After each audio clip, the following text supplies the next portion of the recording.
Alors, bonjour à tous, merci d'être là un samedi matin aussitôt en fin de colloque. Euh, alors, lorsque j'ai reçu le nom de la session à laquelle j'étais convié pour participer, où sont passés les bons emplois, les emplois de qualité, je me suis dit deux choses. La première, c'est que c'était une très bonne question et que si on arrivait à éclaircir un petit peu de cette question, eh ben, j'irais manger le cœur relativement tranquille. Et la deuxième, c'est que j'étais un peu embêté avec ce terme parce que je ne savais pas très bien comment définir ce qu'est un emploi de qualité. Donc, comme le font beaucoup les sociologues, moi je suis en doctorat de sociologie à Paris-Dauphine, j'ai eu recours à une petite astuce qui consiste à, lorsqu'on n'est pas très à l'aise avec un terme, et pour le définir, à prendre les définitions qu'en donnent les acteurs sociaux qu'on étudie. Et donc là, c'est mon coup de chance, c'est que mon terrain d'enquête concerne justement une expérimentation sur le marché du travail français qui voit des entreprises privées proposer la construction de bons emplois à des travailleurs. Alors, j'ai donc environ 12 minutes 30 pour vous expliquer dans un premier temps ce qu'est cette expérimentation qu'on appelle le portage salarial, dans quelle mesure les gens qui la portent revendiquent le fait de pouvoir créer des bons emplois et ce que l'enquête de terrain nous dit de ces bons emplois, enfin, pour qui en fait ça peut créer de bons emplois. Alors, le portage salarial, en fait, c'est une relation d'emploi triangulaire qui voit un travailleur indépendant qui cherche lui-même ses missions et ses clients, qui négocie avec eux le tarif de ses prestations. Donc, il voit un travailleur indépendant faire une prestation pour une entreprise cliente ou pour un client. Pensez par exemple à un coach en prise de parole en public qui va faire une mission pour un particulier. Donc voilà. Et dans le même temps, ce travailleur indépendant va signer un contrat de travail avec une entreprise de portage salarial qui agit comme tiers employeur. Donc une fois que la prestation est réalisée, l'entreprise cliente ou le client verse l'argent à l'entreprise de portage salarial qui ensuite va verser les différentes cotisations aux organismes chargés de le récolter et donc transformer le chiffre d'affaires en salaire et par conséquent donner aux travailleurs indépendants les mêmes droits qu'un salarié. Donc, on a quelque chose d'assez paradoxal où en fait, c'est une forme d'emploi qui accompagne une tendance qui est encore relativement faible mais qui est bien existante, qui voit des salariés devenir indépendants, la proportion de travailleurs indépendants augmenter sur le marché du travail français, mais en même temps, on veut protéger ces indépendants en leur donnant, en appliquant sur eux les mêmes règles que les salariés. Alors, donc comment j'analyse ça c'est à partir de matériaux qualitatifs pour changer un petit peu par rapport aux interventions précédentes. Donc voilà, 33 entretiens avec des travailleurs en portage salarial, 15 entretiens avec les gens qui dirigent les entreprises de portage salarial et des observations réalisées lors de formations données par les entreprises de portage aux travailleurs portés. On appelle les travailleurs indépendants, on les appelle les travailleurs portés. Alors, le discours de ces entreprises est donc assez attendu, c'est de prendre à la fois les avantages du salariat et ceux du travail indépendant. Bon là je rejoins un petit peu ce que Dominique Méda disait en plénière à propos de cette mode entre guillemets du travail indépendant, notamment à travers le bouquin de Crawford sur l'éloge du carburateur. Voilà, on a vraiment une valorisation du travail indépendant et du fait de pouvoir décider quand on fait son travail et comment on le fait, hein, avec l'illustration à droite qui montre bien que tandis que le salarié a un patron sur son dos et une horloge et un calendrier qui viennent lui rappeler toutes les contraintes qui s'exercent sur lui, le travailleur indépendant, lui, peut travailler avec son chat, son cactus et avec une tapisserie qui est beaucoup plus lumineuse. Donc voilà, une valorisation du travail indépendant qui s'incarne aussi dans des prises de position publiques. Je vous ai mis un ouvrage d'un directeur d'entreprise de portage salarial et qui appelle de façon relativement sobre à ce que donc, tout le monde devienne indépendant et qui dit qu'en France, on aurait un retard de 1 million d'emplois de travailleurs indépendants et que finalement, le problème du chômage qu'on a en ce moment pourrait être en grande partie résolu par le fait que tout le monde rejoigne le travail indépendant.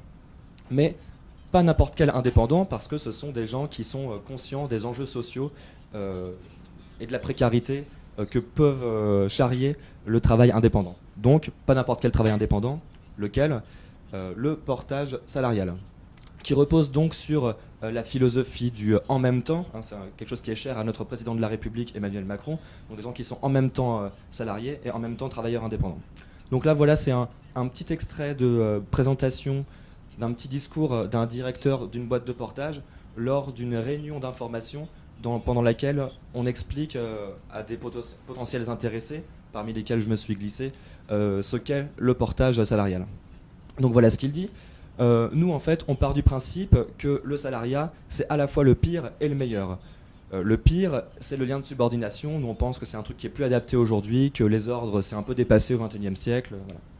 Par contre, le meilleur, c'est les protections que donne le salariat.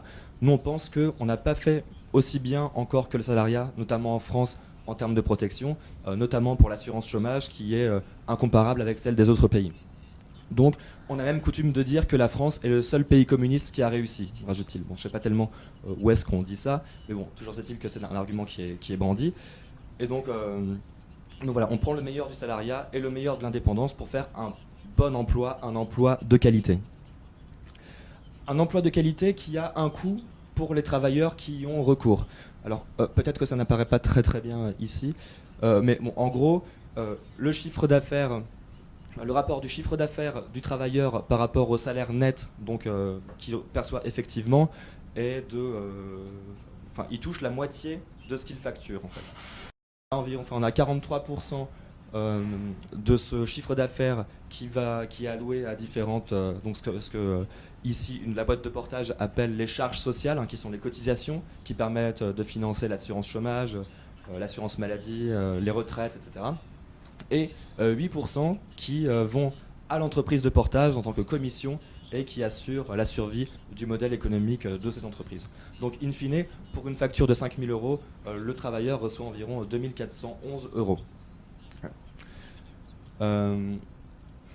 Donc voilà, donc un emploi de qualité, mais qui a un coût, mais bon, qui est adapté à des gens qui auraient les ressources suffisantes pour se le permettre. Alors, la loi a entrepris de circonscrire le domaine de ces bons emplois. En fait, la logique, c'est de dire qu'il y a quand même un risque d'exploitation en mettant tout le monde, en jetant tout le monde sur le marché du travail indépendant, et que du coup, il faut s'assurer que les gens qui sont jetés sur ce marché du travail indépendant ont les ressources suffisantes. Alors, il y a 3 critères qui vont être établis pour dire toi, tu peux aller en portage salarial, toi, tu ne peux pas y aller. Et ces 3 critères sont donc les suivants. Le travailleur doit disposer d'une compétence qui est l'autonomie, donc ça veut dire être capable de trouver ses clients et négocier avec eux. Il doit exercer dans des prestations intellectuelles, donc ça veut dire que ça ne peut pas être un ouvrier, quelqu'un qui qui vit du travail de ses mains. Et enfin, ça doit être quelqu'un qui a un certain niveau de revenu, donc pour un temps plein, quelqu'un qui gagne au moins 2 480 euros. Donc voilà. Donc finalement, on créerait une zone relativement limitée, mais dans laquelle on aurait de bons emplois. Donc c'est un peu une utopie pour l'instant limitée qui a vocation à s'étendre, mais qu'on arrive à contrôler et qui permettrait à des travailleurs de connaître de bons emplois.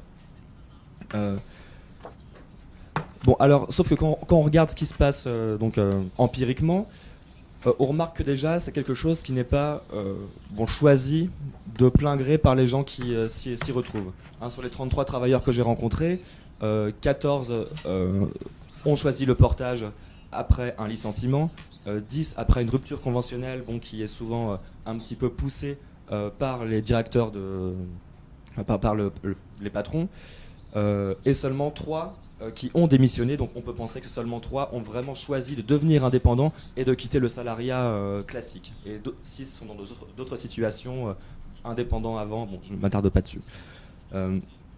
Donc première limite, c'est quelque chose qui est souvent en fait, même si ça apparaît comme un bon emploi, c'est quelque chose qui est souvent un faute de mieux, ce qui est un peu contradictoire déjà entre le discours et la réalité. Deuxième limite, c'est qu'en fait on a des profils très différents. Donc là, c'est pas vraiment une typologie très élaborée, mais j'ai juste fait un découpage un petit peu sectoriel de genre de profil qu'on rencontre dans ce type d'emploi. Et donc on a en gros un profil, beaucoup d'ingénieurs, notamment en informatique, qui sont surtout des hommes qui décrochent de longs contrats sur 6 mois, relativement, même plutôt bien payés, oui effectivement, et qui n'ont pas tellement de difficultés à assurer une continuité de leur emploi. et pour qui en fait c'est une espèce de super salariat où on a un peu plus de liberté et un revenu conséquent. Un deuxième groupe qui est fait de consultants, formateurs qui ont principalement pour clients des entreprises qui travaillent sur du plus court terme mais qui ont une répétition de contrat qui fait qu'ils arrivent à avoir un revenu relativement stable. Et un troisième groupe qui est le plus précaire, que j'ai appelé coach, hein, c'est une appellation un peu imparfaite, mais qui recouvre des gens comme des sophrologues, des psychopraticiens, praticiennes, surtout des femmes d'ailleurs, des gens qui n'ont pas nécessairement les diplômes des professions qu'ils exercent et pour qui ça relève vraiment du bricolage. Et donc, pour finir, ce que je trouve intéressant, c'est de mettre côte à côte ces gens qui disposeraient de bons emplois pour montrer la logique un petit peu pernicieuse de cette utopie. Donc je vais m'expliquer. On a d'une part donc Marie qui est contrôleuse de gestion, donc qui est chargée de veiller sur les comptes des entreprises, à un métier à haute valeur ajoutée, assez technique, et qui a quitté le salariat volontairement, qui a démissionné pour avoir plus de temps pour elle. Donc elle travaille 2 ou 3 jours par semaine pour des employeurs, enfin pour des clients qu'elle choisit, tout en gardant un niveau de revenu relativement haut, hein, entre en général 4 000 et 3 500 euros. Et même lorsqu'elle ne travaille pas, l'assurance chômage lui permet de toucher 3 500 euros par mois. Donc, et quand elle arrive en fin de droit, elle retravaille un petit peu pour regonfler son compte et s'assurer une période de tranquillité relativement bien payée. D'un autre côté, on a Clarisse qui est sophrologue et qui est en portage salarial, mais qui peine à trouver des clients, qui travaille beaucoup en fait gratuitement à chercher des clients, à faire quelques missions gratuites pour essayer de se construire une clientèle, et qui en fait n'arrive jamais à travailler 610 heures, ce qui lui permettrait de s'ouvrir les droits aux allocations chômage. Donc ça veut dire que Clarisse a rejoint le portage salarial pour bénéficier des mêmes droits qu'un salarié, seulement elle est tellement une sous-salariée qu'elle n'arrive pas à avoir les droits du salariat. Et finalement, elle vit grâce au revenu de solidarité active, qui est un revenu d'assistance et non pas du salariat, qui représente 528 euros par mois. Donc elle bricole entre quelques missions qu'elle fait dans le mois et ce revenu dans une situation assez précaire. Et donc finalement, pour répondre à la question pour qui sont ces bons emplois, le paradoxe, c'est qu'ici, les bons emplois de quelques-uns sont rendus possibles par les mauvais emplois ou les bouts d'emploi d'autres. Parce que là, Marie et Clarisse cotisent toutes deux à l'assurance chômage, mais seule Marie peut en profiter d'une façon qui effectivement lui donne peut-être un bon emploi, mais qui est profondément anti-redistributive et qu'on peut juger relativement injuste. Tandis que Clarisse, elle, cotise pour une assurance chômage dont elle ne pourra jamais bénéficier.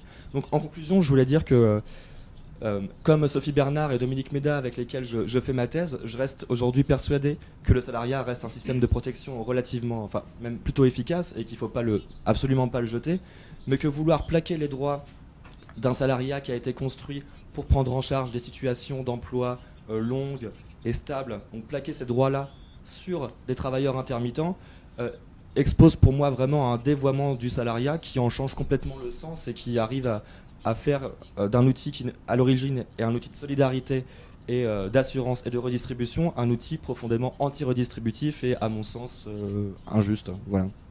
Je vous remercie.